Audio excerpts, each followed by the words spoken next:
Mesdames, Messieurs, bonjour et bienvenue dans ce Flash Info.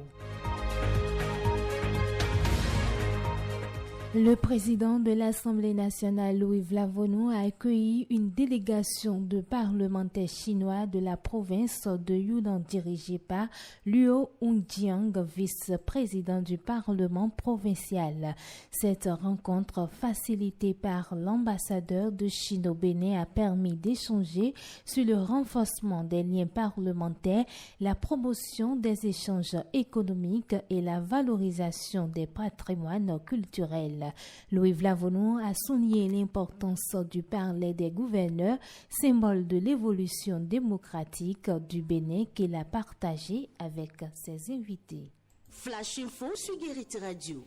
La deuxième édition du Festival des masques se tiendra, mesdames et messieurs, à Porto Novo les 2 et 3 août 2025.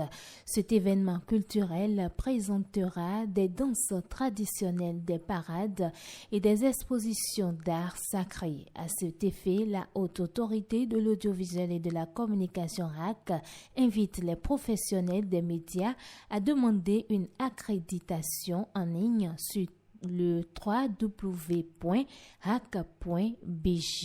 avec une date limite fixée au 15 juillet 2025. Les accréditations seront confirmées par email. Flash Info sur Guérite Radio. Suite aux épreuves écrites du BEPC en juin 2025, la correction des copies est en cours. La ministre Véronique Toyin-Fodé a visité un centre de composition de correction pour encourager les correcteurs à l'équité. Le contrôle des notes débute ce jeudi 26 juin 2025 avec la première délibération le 7 juillet et la délibération finale le 17 juillet 2025. Flash Info sur Guérite Radio. Ce flash se poursuit, mesdames et messieurs, par décret présidentiel du 16 avril 2026. Le gouvernement béninois interdit les constructions précaires sur le littoral de résidence Maria Stella Cotonou jusqu'à la porte de non-retour à Ouida. Sont concernées les structures en matériaux comme les branchages de cocotiers, le bois de récupération, les tôles usagées et les plastiques.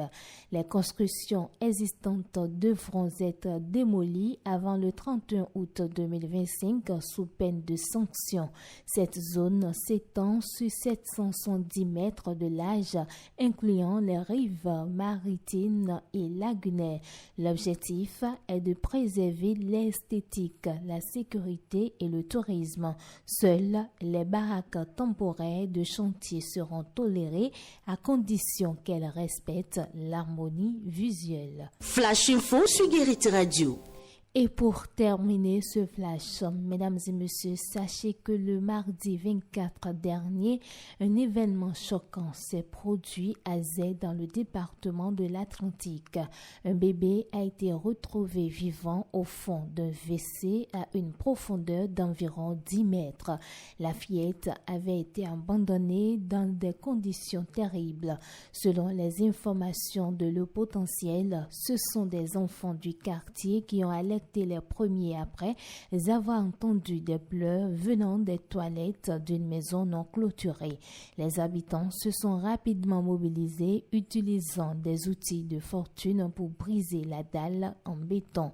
Après plusieurs minutes d'efforts, ils ont réussi à sortir le nourrisson couvert de détritus, mais vivant cette scène a profondément ému les témoins.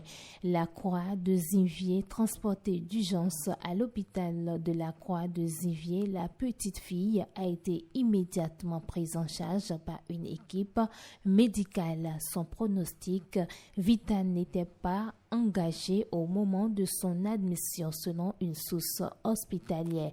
Les circonstances de cet acte inhumain sont encore floues. Une enquête a été ouverte par les forces de sécurité pour identifier le responsable de l'abandon de l'enfant.